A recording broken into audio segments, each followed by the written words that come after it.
শ্রীনগরের জাবারবান পর্বতমালার পাদদেশে এবং বিখ্যাত ডাল লেকের ঠিক কোলে অবস্থিত টিউলিপ গার্ডেন এশিয়ার বৃহত্তম টিউলিপ বাগান। এটি মূলত বসন্তের শুরুতে পর্যটকদের জন্য খুলে দেওয়া হয়।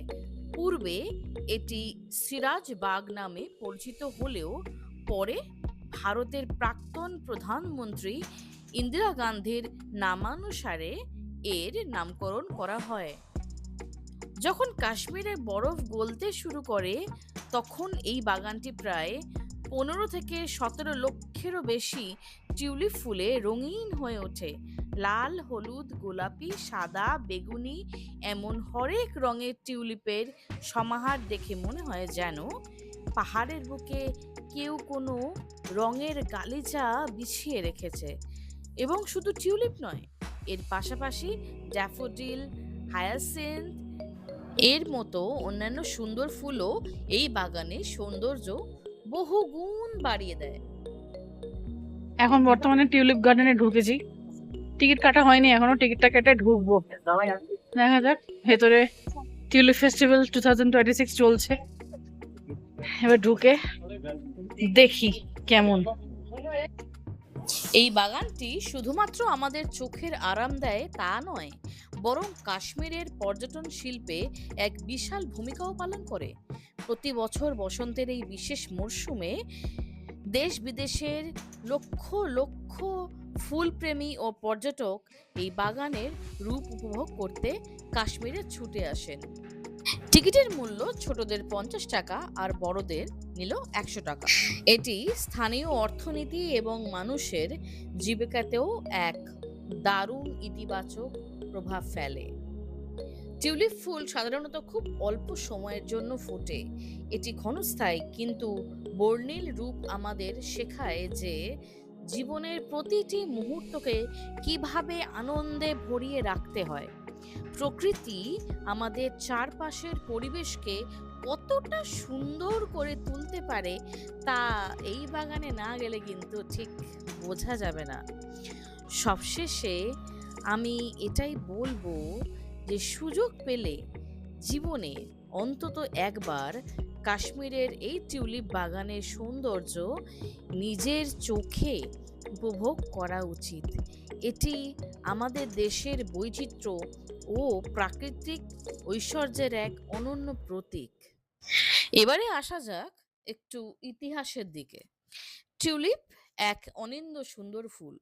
15-10 শতকের মাঝামাঝি সময়ে মধ্য এশিয়ার পামির, হিন্দুকুশ, তিয়েনসান পার্বত্য এলাকা থেকে, যা চীন, ইরান, উত্তর আফ্রিকা পথ পেরিয়ে ইউরোপের উত্তরাংশ হয়ে পশ্চিমাদের দৃষ্টি আকর্ষণ করতে সক্ষম হয় এবং প্রাচ্য ও পাশ্চাত্যে অন্যতম প্রধান ফুল হিসেবে রাজত্ব করে চলেছে।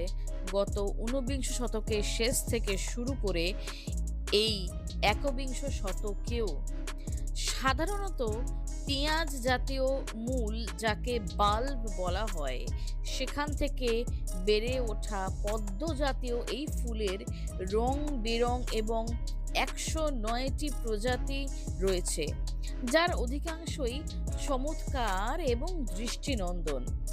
এক জাতীয় ভাইরাস এই ফুলে আক্রমণ করলে এবং রঙের মাত্রা ও বর্ণে ভিন্নতা আসে, কিন্তু পরবর্তীকালে তা একই বীজ হতে ফুলের উৎপাদনের সময় বজায় নাও থাকতে পারে, এবং এই না থাকার উপরে ভিত্তি করেই বিশ্বের অর্থনীতিতে প্রথম হুজুগে ক্রয় করা ও সেখান থেকে নিজস্ব হওয়ার ইতিহাসের শুরু।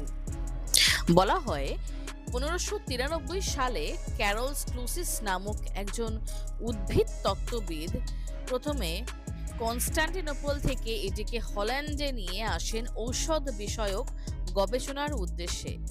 কিন্তু তার কিছু প্রতিবেশী এই ফুলের বর্ণচ্ছটা আর দুর্লভতার কারণে ক্লুসিসের বাগান থেকে কয়েকটি টিউলিপের বাল্ব চুরি করে নিয়ে বাজারে বিক্রি করে দেয়, এবং এর মাধ্যমেই শুরু হয় হল্যান্ডে টিউলিপের বাল্বের ক্রয় বিক্রয়ের ব্যবসা।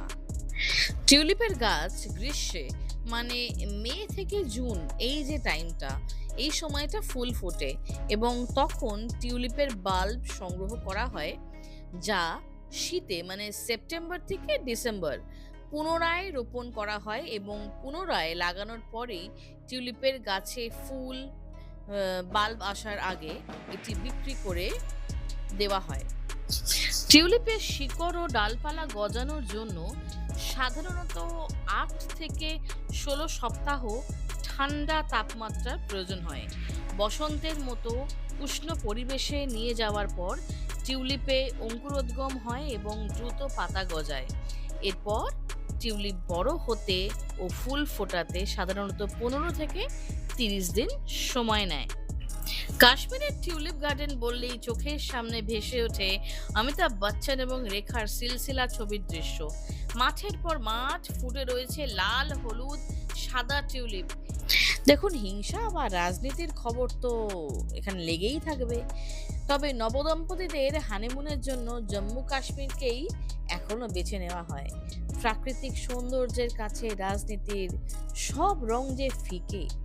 শীত কাটিয়ে বসন্তে ভরে উঠেছে গোটা বাগান। পর্যটকদের জন্য এটি খুলে দেওয়া হয়েছে। জম্মু কাশ্মীরের পর্যটন বিভাগের উদ্যোগে টিউলিপ গার্ডেনে শুরু হয়েছে টিউলিপ উৎসব। এই মৌসুমে টিউলিপ বাগানে প্রায় 15 লাখ টিউলিপের সমাহার দেখা যাবে। এবারে সূর্যি মামা গেছে অস্ত।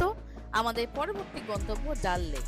ডাল লেক সম্বন্ধে কি দেখলাম, কি খেলাম, সেটা আসছে আমাদের নেক্সট ব্লগে।